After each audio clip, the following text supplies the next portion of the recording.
Fun abrasive beats that really have you on your toes. You don't really know what's going to come next. As always, I think there's going to be a lot to take away from. If you guys like the video, you can follow me on Instagram over at Gavin Hadley _. You can check out my BeatStars, Gavin Hadley _ as well. And I also put out a beat tape a few weeks ago. You can find that over on Gavin's archives on Spotify. And without further ado, let's get into it. This beat revolves around a progression that consists of 2 chords. Our main focus with this beat is layering those 2 chords to help create that sense of individuality. Our BPM is 156 and we're working in the key of G major, using a lot of organic samples on the drums, and plenty of perks and textures tucked behind the rest of our layers. Our first layer in the beat is this electric guitar.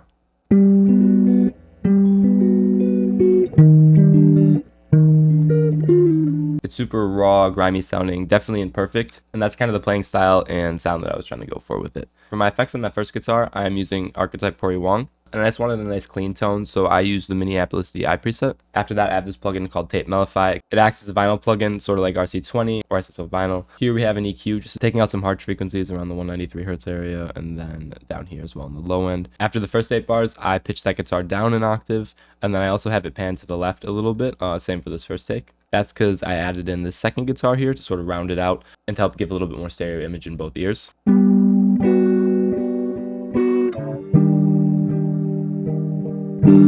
Now together.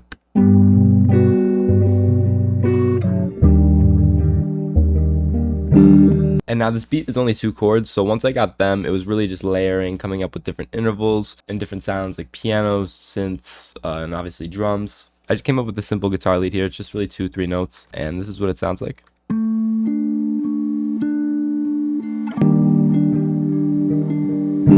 And then I just blended it in here with this EQ, taking out a lot of that high end and then a lot of lows as well. And then I have this compressor on the Vintagizer preset. I have this interval. When I played it, I wasn't moving around the fretboard at all. I just planted my hands on a few spots I liked. It was like 3 notes, 4 notes, and then I just strummed along with those chords.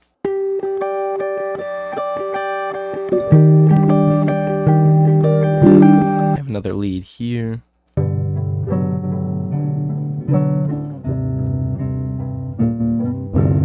That was just pitched down an octave with some RC20, the Cassette Bat Batteries preset, taking out some low end and then dropping the highs a little bit as well, which is a very common theme in this one. In all my beats, I like to add some sort of texture, whether it's just white noise, some sort of sound from nature, like water or like the woods or something. For this case, we actually have construction noises, and those are playing throughout the whole song. They sound like this.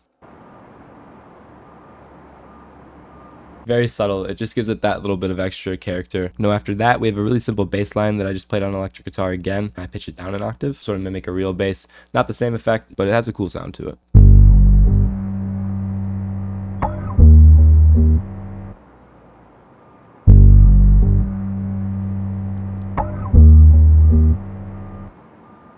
Just an EQ here, taking out some frequencies around the 60 Hz range.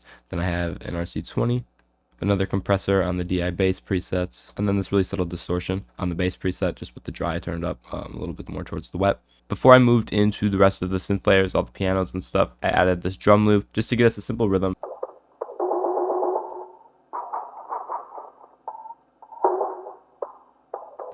We have Arcade. It's a preset called Sticks and Stones from the Field of Sounds bank in Arcade.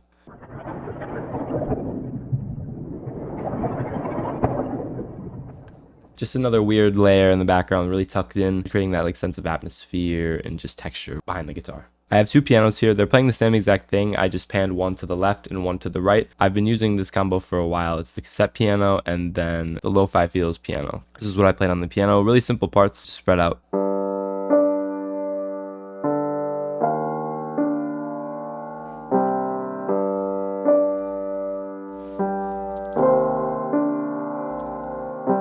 For effects on the piano, I have a compressor, an EQ taking out some low end.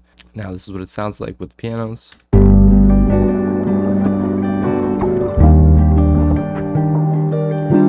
Now I hopped in Labs and I chose this Tape Orchestra Woods Hollow Crinkle preset, a flute sort of sound, really ambient, and I just have it playing 2 intervals, playing a G and a D, and this is what it sounds like with the piano.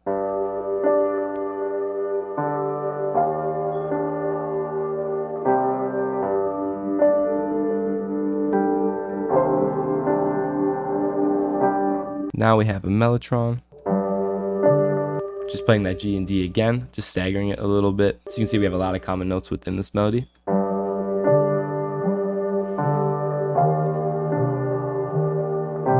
Now it's time to do some counter melodies. This is the first one that I did.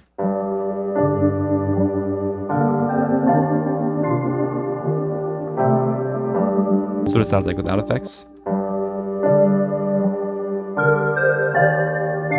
Sound shifter pitching it down an octave, and then a tape delay.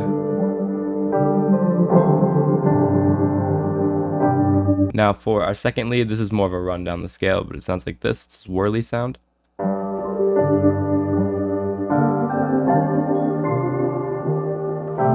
And then I have sound shifter pitching it down an octave. And then I have the second flute from Labs. It's playing primarily D's and A's, just mixed around and sort of thrown up an octave. As you can see, we have an octave here. And then I tried to create a little bit of tension with this. See, this D sharp here really helps with that, but we resolve it really quickly with this D. And then for the B section here, I didn't want to do the same exact melody. The rhythm is the same. We have a note, and then spaced out a bar, another note, and then spaced out a half a bar. This note, same thing here. Just different notes. Those are all of the ambient layers in the beat. Now time for the drums.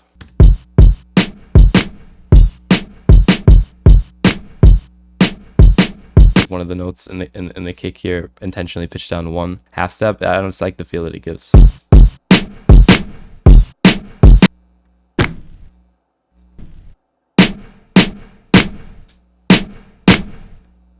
Then I have this hi-hats.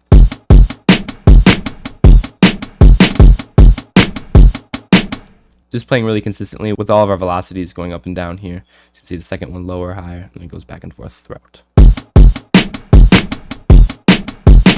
Have a tom. Another one. Another one here.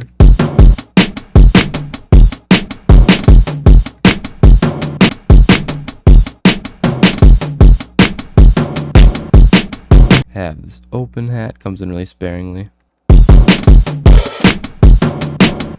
After that, I added my bass, and remember I have that bass from the guitar, so I use the 808 in places where that bass wasn't playing.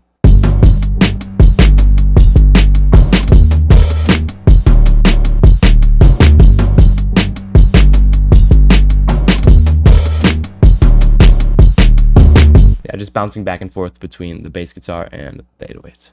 I have this hi-hat sample that I found, and I was just chopping it up.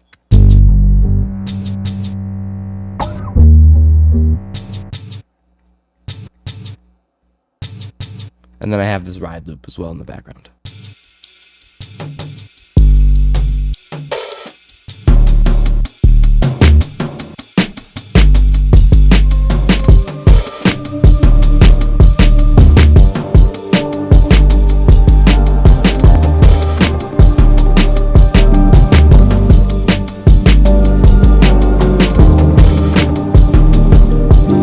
And then for some really subtle background things, I believe I have a vocal here.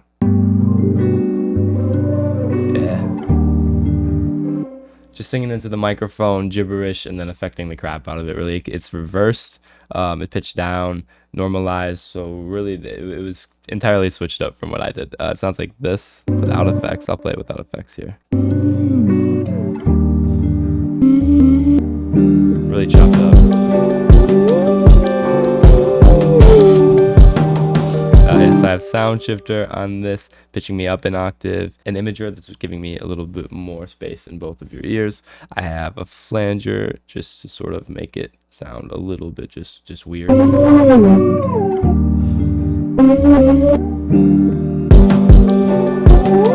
auto-tune to help me out a little bit. And then I have the spring reverb to tuck everything in.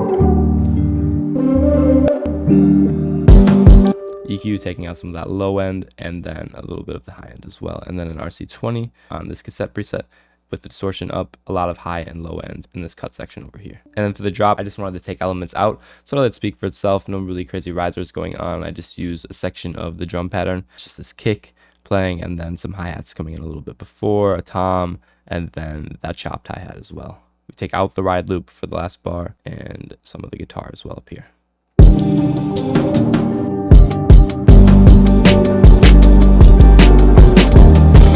For the verse sections, I strip everything back.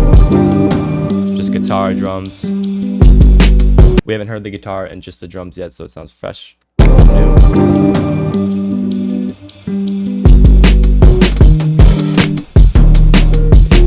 And there we go. Those are all of our elements. And there we have it. That is the beat. I'm going to play it out for you guys as the video fades out so you can hear the finished product. As always, I hope you guys have an awesome rest of your night. I'll see you in the next video. Peace.